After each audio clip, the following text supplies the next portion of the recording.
오늘 같이 나누실 말씀은 사도행전 15장 12절부터 41절 끝절까지 말씀입니다. 사도행전 15장 12절부터 끝절 41절까지 말씀입니다. 교독하겠습니다. 온 무리가 가만히 있어 바나바와 바울이 하나님께서 자기들로 말미암아 이방인 중에 행하신 표적과 기사에 관하여 말하는 것을 듣더니 나를 마침내 야고보가 대답하여 이르되 형제들아 내 말을 들으라.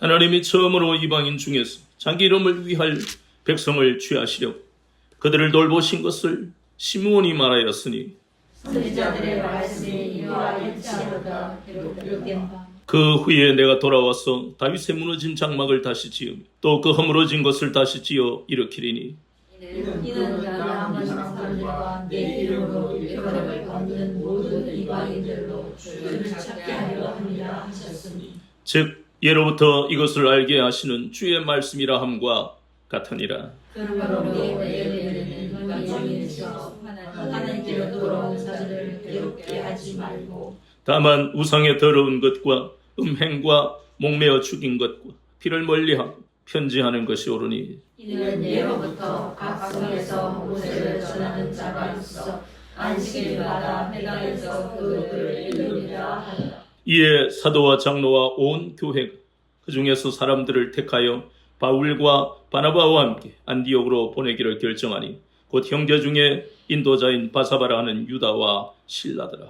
그 편에 편지를 붙여 이르되 사도와 장로된 형제들 안디옥과 수리아와 길리기아에 있는 이방인 형제들에게 문안하노라. 들은즉 우리 가운데서 어떤 자들이 우리의 지시도 없이 나가서 말로 너희를 괴롭게 하고 마음을 혼란하게 한다 하기로 사람을 택하여 우리 주 예수 그리스도의 이름을 위하여 생명을 아끼지 아니하는 자인 우리가 사랑하는 바나바와 바울과 함께 너희에게 보내기를 만장일치로 결정하였노라.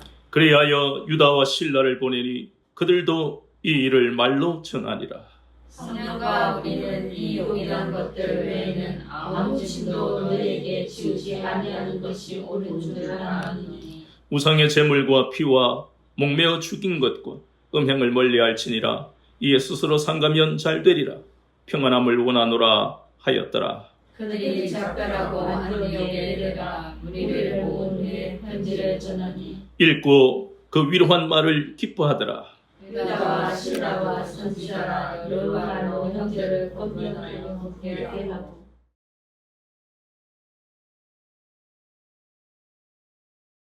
바울과 바나바는 안디옥에서 유하며 수단 다른 사람들과 함께 주의 말씀을 가르치며 전파하니라. 며칠 후에 바울이 바나바더러 말하되 우리가 주의 말씀을 전한 각 성으로 다시 가서 형제들이 어떠한가 방문하자 하고 바나바는 마가라 하는 요한도 데리고 가고자 하나 바울은 밤빌리아에서 자기들을 떠나 함께 일하러 가지 않는 자를 데리고 가는 것이 옳지 않다 하니 서로 심히 다투어 피차갈 났으니 바나바는 마가를 데리고 배 타고 구브로로 가고 바울은 실라를 택한 후에 형제들에게 주의 은혜에 부탁함을 받고 떠나 같이요 수리아와 길리기아로 다니며 교회들을 견고하게 하니라. 아멘. 오늘은 사도행전 15장 12절부터 41절까지 본문을 통해 너를 이방의 빛으로 삼아 하는 제목으로 6번째 시간 같이 은혜를 받겠습니다. 이제 1차 선교여행이 끝이 났습니다. 한번 우리가 그 경로를 머릿속에 한번 정리를 해보면 수리아의 안디옥에서 출발했습니다. 수리아의 안디옥 교회에서 바나바와 바울을 선교사로 파송할 때 그냥 보냈습니까? 아닙니다. 기도하고 보냈습니다. 교회가 해야 할 가장 중요한 일이 바로 기도라는 것을 우리에게 깨닫게 하시는 거예요. 그래서 출발한 수리아의 안디옥에서 실루기아를 거쳐서 우리가 흔히 키프로스라 하는 섬, 그 구브로스 섬에 가니까 살라미와 바브 섬이 있었어요. 거기서 예수의 이름으로 악한 영을 물리치고 계속 복음을 전했던 그들입니다. 그래서 거기서 떠나 또 버가라고 하고 그리고 비시디아 지역의 안디옥까지 갔습니다. 거기서는 이제 계속해서 이제 회당에서 설교할 수 있는 자격이 있으니까 여기서 회당에서 복음을 구약을 예를 들어서 그 구약을 복음으로 풀었겠지요. 그래서 그 구약의 의미를 사람들은 잘 모르잖아요. 그래서 예루살렘에 살 때만 해도 바리새인들이 그렇게 회당에서 말씀을 가르치고 하는 그런 기억들이 있었으니까 유대인들은 디아스포라 하면서 그 기억들이 얼마나 그리웠겠습니까? 그런데 이렇게 회당에 와서 누군가가 구약의 말씀을 풀어주면 얼마나 은혜가 됐겠어요. 고국에서 그렇게 받던 은혜를 다시 이 디아스포라였지만 받게 되니까 감격이 되지 않겠습니까? 그런데 회당마다 다닌 바울의 이 선교 전략은 구약의 말씀을 풀 뿐만 아니라 그것이 바로 복음과 어떻게 연결되는지, 결론은 예수님을 왜 우리가 모셔야 되는지를, 예수님이 우리의 왕이기 때문에 구약에서 그렇게 많은 말씀들이 바로 메시아라는 그 그리스도라 하는 분이 예수님인 것을 그 회당에서 공개적으로 공식적으로 인정받는 그 자리에서 그렇게 전할 때에 그들이 감격하는 것보다 바울이 더 감격하지 않았겠습니까? 동족을 사랑하는 그 마음이 누구보다도 큰 그 바울, 그 동족을 살리는 생명의 말씀을 전할 때에 자신의 그렇게 무지했던 그 시절과 핍박했던 그 부끄러운 모습을 떠올리면서 얼마나 감격이 됐겠습니까? 그러면서 비시디아 안디옥에서 회당의 복음을 전했던 그가 또 이제는 이고니온으로 가고 거기서 또 핍박을 받고 또 루스드라에 가서는 거기서는 예수의 이름으로 악한 영을 물리치고 신유의 놀라운 기적을 사람들에게 나타내고 그리고 또 핍박을 받았어. 그리고 그 루스드라에서 다시 돌아온 것이 아니라 우리가 잘 아는 대로 다시 돌아갔어. 거기에 있는 이방 그리스도인들, 물론 유대 그리스도인들도 있었겠지만 그들을 어떻게 하려고요? 그들의 믿음을 더 굳은 믿음이 되게 하려고. 자신이 돌을 맞은 그 루스드라에 다시 돌아가는 그 바울의 모습을 보면서 주님의 마음이 그러지 않았겠는가? 우리가 그 바울을 보면서 주님의 마음을 구체적으로 깨닫는 거예요. 그래서 다시 이고니온으로 가고 또 비시디아 지역의 안디옥으로 가고 그리고 더베로 가고 또 다시 수리아의 안디옥으로 돌아오는 이 1차 선교 여행의 여정을 우리가 이제 사도행전을 알기 때문에 그 여정을 머릿속에 한번 생각해 보면 그 발걸음들이 하나님이 주시는 은혜로 충만해져서 기쁨이 넘쳤겠지만 그러나 육신이 약하기 때문에 그 핍박을 받을 때마다 그때마다 이겨내기가 쉽지 않았을 겁니다. 그럴 때마다 성령님은 바울을 위로하셨을 것이고 너의 가는 그 발걸음에 내가 항상 함께한다. 그리고 또 그러면서 말씀이 생각났을 것 아닙니까? 내가 주의 제자들을 핍박 옥에 가두고 그 일이 하나님의 열심인 줄 착각했다. 그래서 내가 이 고난을 받으면서 주님이 가신 그 길과 그리고 먼저 앞선 그 유대 그리스도인들이 나로 인해서 핍박받는 그것이 그리고 그들의 마음을 읽게 되고 그들은 기쁨 가운데서 핍박을 다 믿음으로 받아들이는 그 모습이 왜 생각이 안 났겠습니까? 그런 바울의 마음처럼 우리도 이 선교 여행을 그냥 바울이 어디에서 어디로 갔다 해서 끝내면 안 됩니다.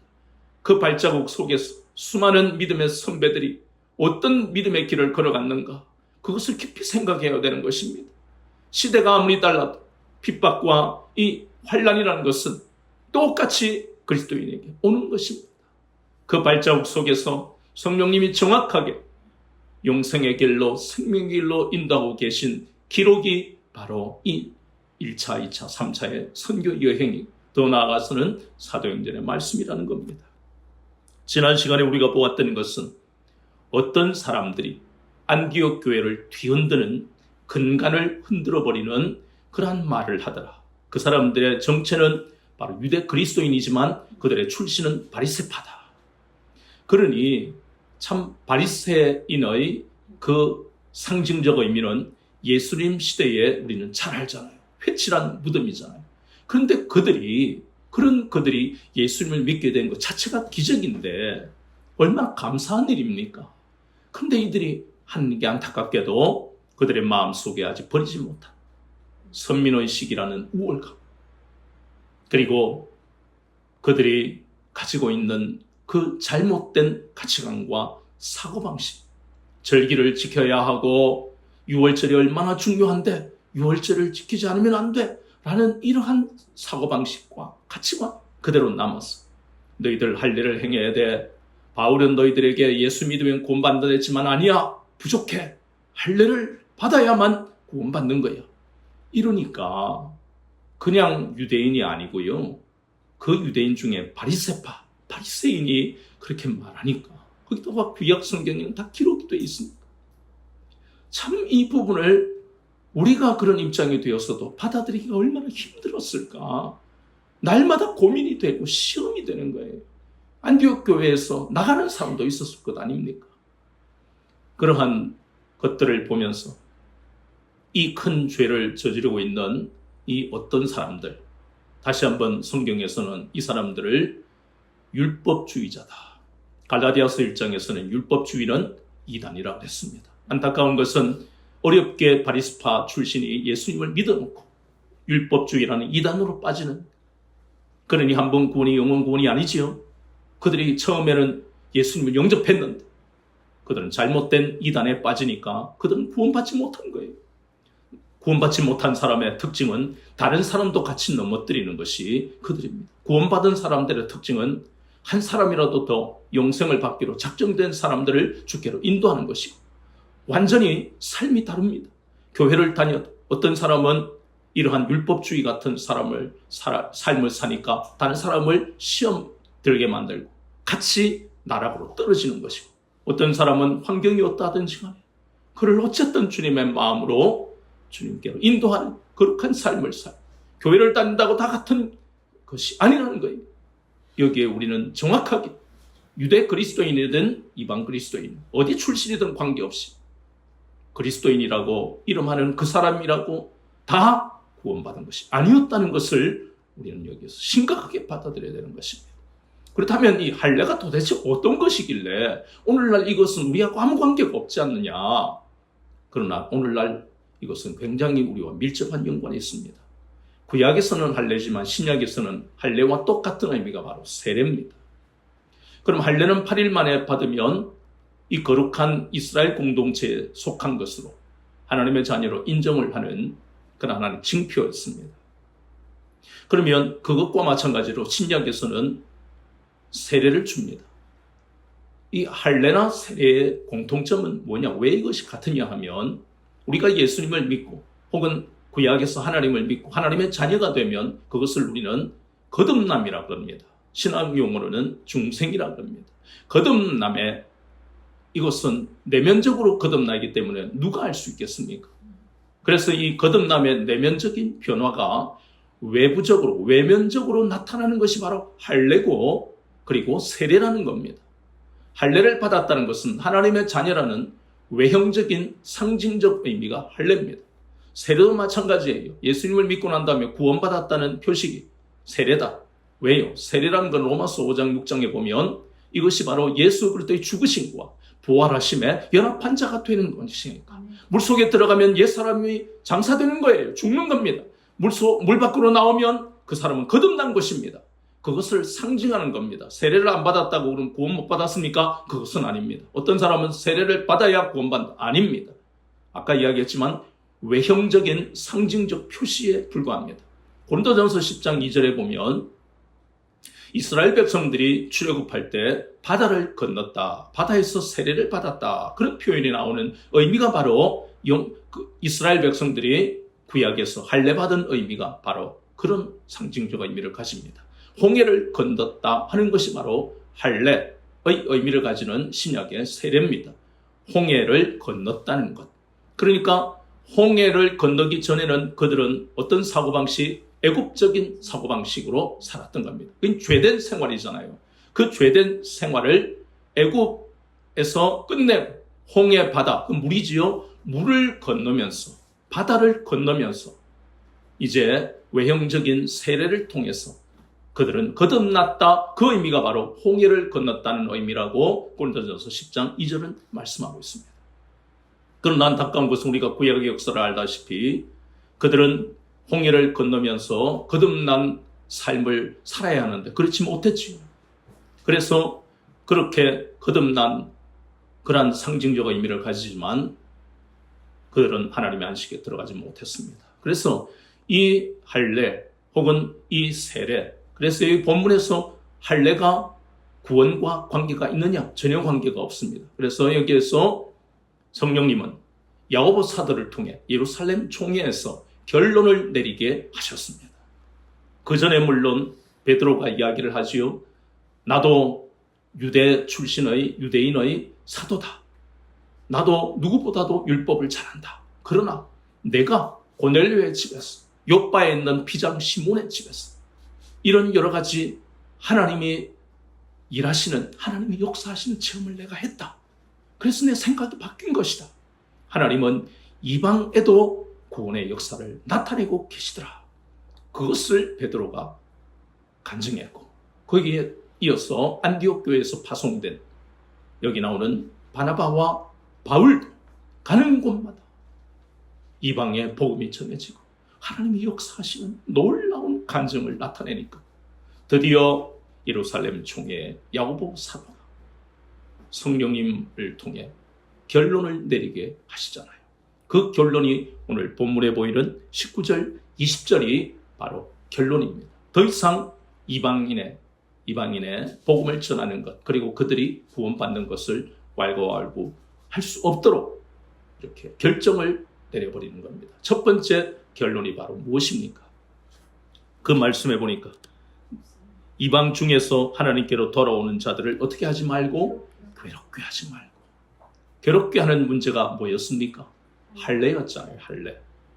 그러니까 결론적으로 말하면 할례는 이제 끝났다. 그리고 우리는 먼저 우리에게 복음을 주님이 전하셨기 때문에 우리가 유대 그리스도인들이 됐는데 이제 유대인 출신의 그리스도인이 되어도 더 이상 할례는 받을 필요가 없다. 할례는 포기하라. 그 이야기를 지금 성령님이 야고보 사도를 통해 말씀하고 있는 겁니다. 얼마나 놀라운 그런 말씀인지 모릅니다.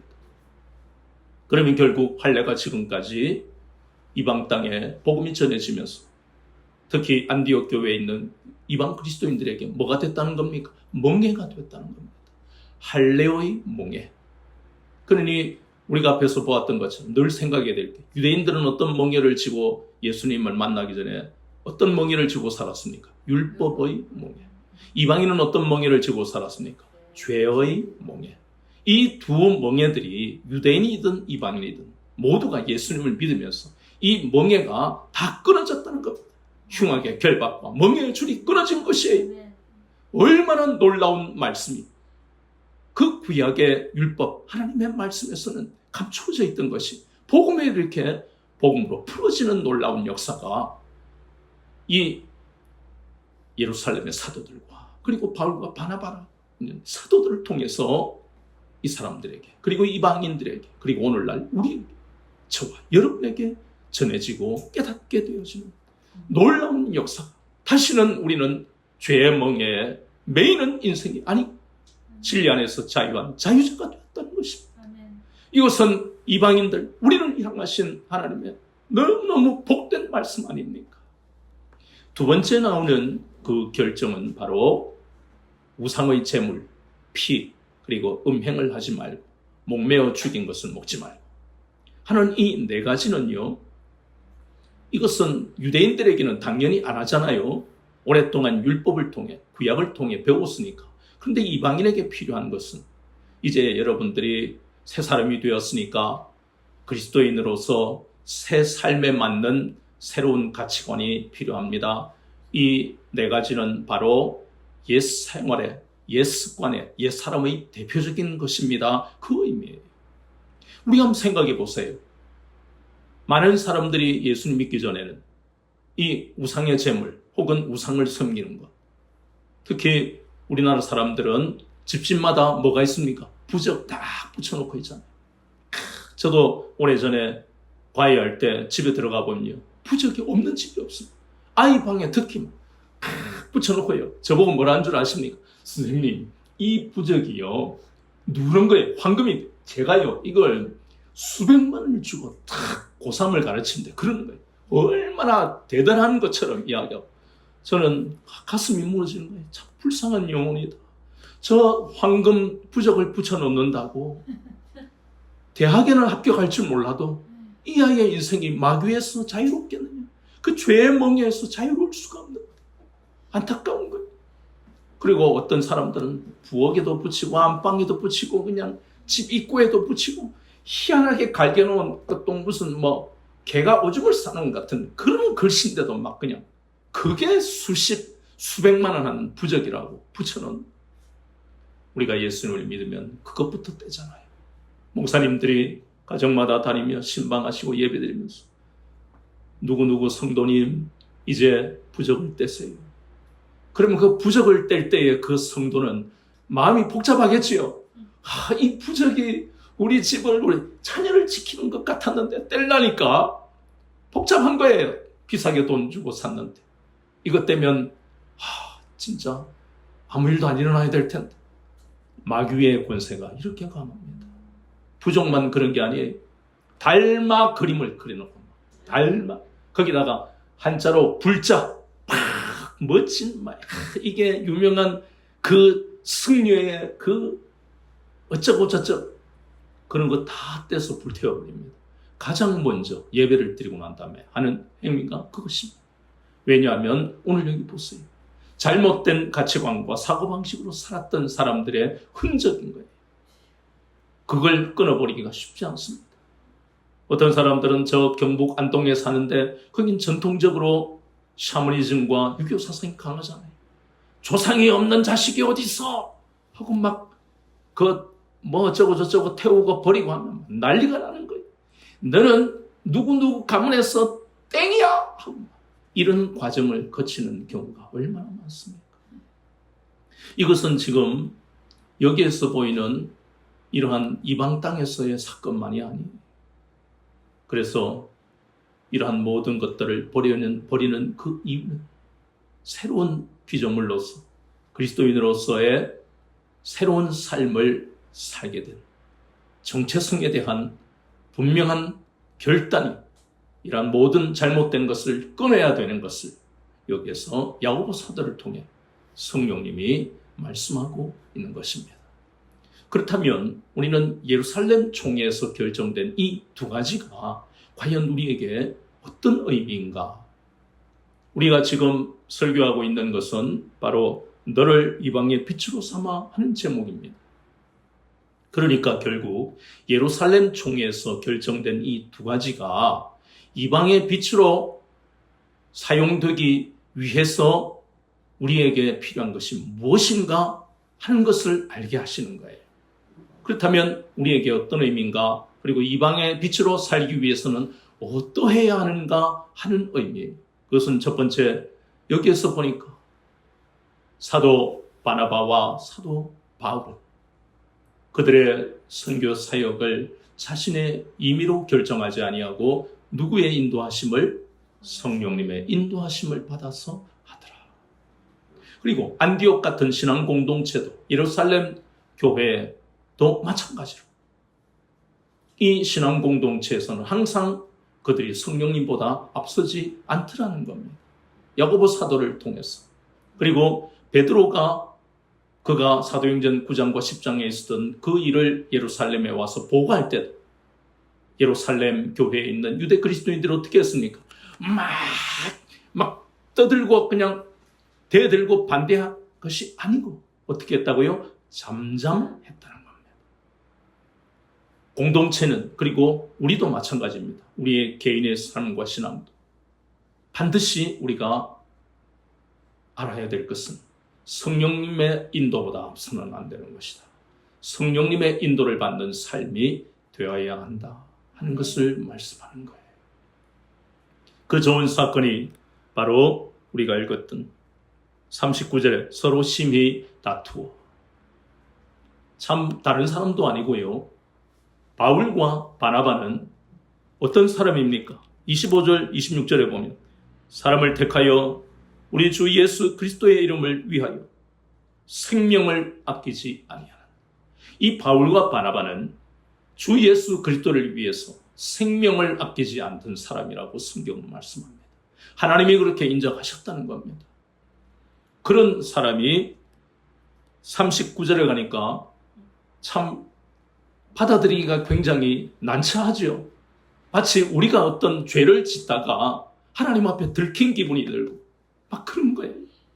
심히 그냥 서로 다투어 해도 은혜가 안 되는데 거기다가 중간에 심히 하는 이 부사가 깊을 심자입니다. 그냥 다툰 정도가 아니고 세상 사람으로 보면 머리 깔지 듣고 상상할 수 없는 일이에요. 심히 다투었다는 게. 뭐 어떤 문제 때문에 마가를 2차 선교여행에 데려가느냐 마느냐. 그러면 보세요. 지금까지 바나바와 바울은 성령님의 인도를 받아서 여기까지 왔지요. 바나바 같은 경우 보세요. 집이 얼마나 유복한지 땅도 있고 밭도 있고 집도 있고 그런데 그걸 다 팔아서 사도들 발 앞에 내놓은 신실한 사람들입니다. 그래서 구브로 섬의 사람들이 바나바를 얼마나 칭송하게 했어요. 와, 우리 구브로 섬 출신인데 정말 믿음의 본을 보인 사람이야. 그렇게 자랑거리가 된 사람, 많은 사도들이 칭찬했던 사람이 바나바입니다. 가는 곳마다 피스메이커입니다. 바울은 말할 것도 없어요. 대단한 그 사람이 모든 것을 다 버리고 배설물로 여겼습니다. 정말 대단한 사람들입니다.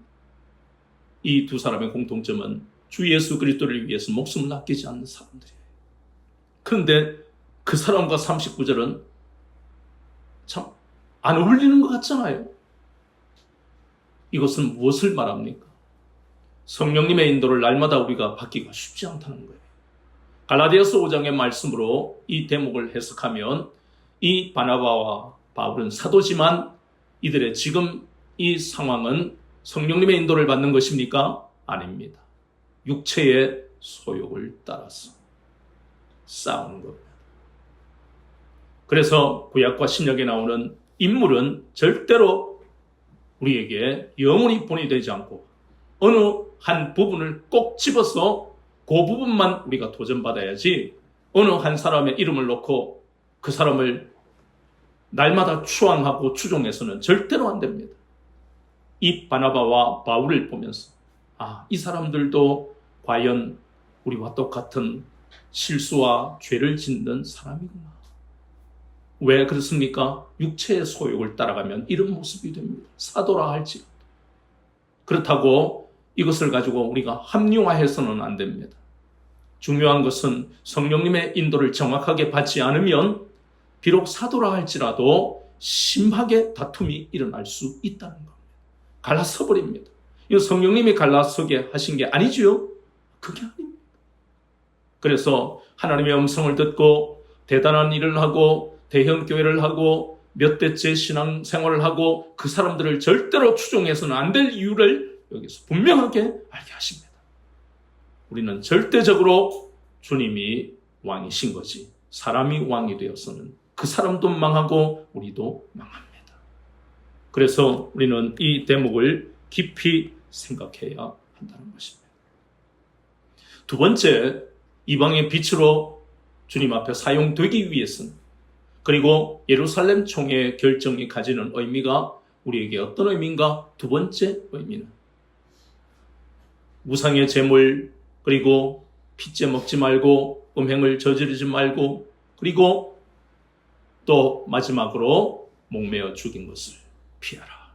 그 의미 그것이 바로 뭐냐? 아까 우리가 보았던 예수 그리스도를 믿고 나면 이제는 새로운 삶을 성경적 삶을 살아야 한다. 잘못된 가치관과 사고방식이나 모든 습관 모든 것을 끊어버려야 한다. 육적 할례의 의미는 육체의 한 포피만 제거해버리지만 영적 할례라 부르는 골로새서 2장 11절에 그리스도의 할례는 뭐예요? 온 마음을 우리의 모든 것을 끊어버려야 한다. 그렇다면 육적 할례의 고통보다 우리의 모든 것을 끊어버리는 고통이 더 크겠지요? 이것을 우리가 알아야 됩니다. 알아야 받아들일 수 있는 거예요. 육적인 할례는 난지 8일이니까 그 애가 잠깐 자지러지게 울다가 끝나겠지요. 고통은 지나고 나면 괜찮아요. 그러나 우리의 모든 잘못된 사고방식, 가치관, 우리의 습관, 우리의 모든 행동 방식, 이 모든 것을 다 끊어버려야 한다는 것이 이게요, 육적 할례와 비교할 수 없는 고통이에요. 더 고통스러운 겁니다. 그리스도의 할례가 육적 할례보다 더 고통스러워요. 더 시간이 많이 걸리고, 말씀을 통해서 우리가 깊이 이러한 것들을 깨달아야 우리의 신앙생활에 능력이 있는 것입니다. 그 끊기는 너무너무 힘들어요. 그렇지만 예수님은 우리에게 바울이나 베드로나 이런 사도들을 통해서, 복음을 통해, 서신서를 통해 우리에게 가르치시잖아요. 우리 힘으로는 완전히 이것을 끊을 수 없기 때문에.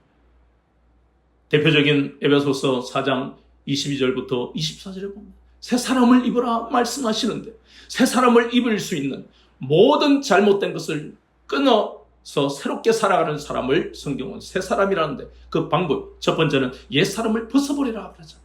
옛 사람을 벗어버리라. 그리고 두 번째는 심령을 새롭게 해라. 세 번째는 그러면 새 사람이 된다. 성경은 분명하게 우리에게 답을 주시잖아요. 의문투성이가 아니고 옛 것을 벗어버리라. 옛 사람을 벗어버리라. 옛날의 사고방식, 가치관, 습관, 잘못된 것을 다 버려라. 심령을 새롭게 해라. 그러니 우리 힘으로 안 되는데 참 놀라운 것은 이렇게 심령이 새롭게 되고 옛 것을 벗어버릴 수 있는 그 은혜가 어디서 나옵니까? 디도서 3장 5절에 보면 성령의 새롭게 하심, 중생의 씻음과 성령의 새롭게 하심. 그러니까 우리 힘으로는 옛 것을, 옛 사람을 벗어버리고 심령을 새롭게 할 수가 없단 말이에요. 그런데 디도서 3장 5절에 답이 나오잖아요. 성령의 새롭게 하심으로. 오직 성령님을 의지해야 하는 이유가 여기 있습니다. 성령님, 내가 나쁜 버릇이 또 나왔습니다. 성령님, 이것을 성령의 불로 태워주세요. 깨닫고 다시는 안 하도록 나에게 은혜를 주세요. 나를 새 사람으로 심령이 새롭게 되는 그 은혜로 인도해 주세요. 이제는 방법을 알았으니까 입으로 고백해야 되는 것입니다. 우리는 날마다 실패하지만 하나님은 절대로 실패하시지 않잖아요. 그러면 우리는 새 사람이 됩니다. 고린도후서 5장 17절에 새로운 피조물이 됩니다. 마태복음 5장에 나오는 우리는 소금과 빛의 사명을 감당할 수 있습니다. 우리는 이 사도행전을 통해 말씀하시는 이방의 빛이 될 수 있습니다. 그리스도의 향기를 풍기고 그리스도의 편지가 될 수 있습니다. 그래서 우리가 열심히 신앙생활을 한다고 되는 것이 아니고, 넓은 의미로는 신앙생활이지만 구체적으로는 신앙생활을 하는 것은 너무 막연한 것이고, 이렇게 말씀을 통해서 성령님의 도우심을 받고, 그리고 디모데전서 4장 5절 말씀처럼 말씀과 기도로 거룩해지기 때문에, 그럼 이제 답이 나온 것입니다. 성령님의 도우심을 받았어. 우리가 해야 할 일은 뭐예요? 말씀과 기도는 우리가 해야 할 일. 날마다 말씀을 묵상하고 기도하는 것은 우리가 할 수 있는 일이고 해야 되는 것이고, 그리고 또 누구의 도우심을 받고요? 성령님의 도우심을 받고. 바로 이것입니다. 말씀과 기도를 통해서 은혜를 받을 수 있는 것은 모두 성령님의 도우심을 받아야만 거룩해집니다. 우리가 아무리 열심히 말씀을 읽고 기도를 한다고 해도 성령님의 도우심을 받지 않으면 우리는 거룩해지지 않습니다. 불신자들도 얼마든지 말씀을 연구하고 그들 나름대로 기도합니다. 그러나 그들이 왜 구원 못 받습니까? 성령님의 인도를 받지 못하기 때문에 그렇습니다. 성령님의 인도를 못 받으니까 오늘 바나바와 바울이 심히 싸우는 걸 보세요. 가장 인생에서, 신앙생활에서 가장 중요한 것이 성령님의 인도를 받는 것입니다. 그러지 않으면 불의하고 자기가 이로써 멸망당합니다. 롯이 그리고 그의 가족, 성령님의 인도를 받지 않으니까 롯의 아내는 소금 기둥이 되고, 롯 같은 경우는 억지로 천사 떠밀어가지고, 모두가 결국은 성령님의 인도를 받지 않으니까 망하잖아요. 그래서 이 땅의 삶이 때때로 팍팍하고 원하지 않는 일로 인해서 고통받는 일들이 계속해서 일어난다 할지라도 성령님의 인도를 받는 것이 우리에게 좋은 습관이 됩니다.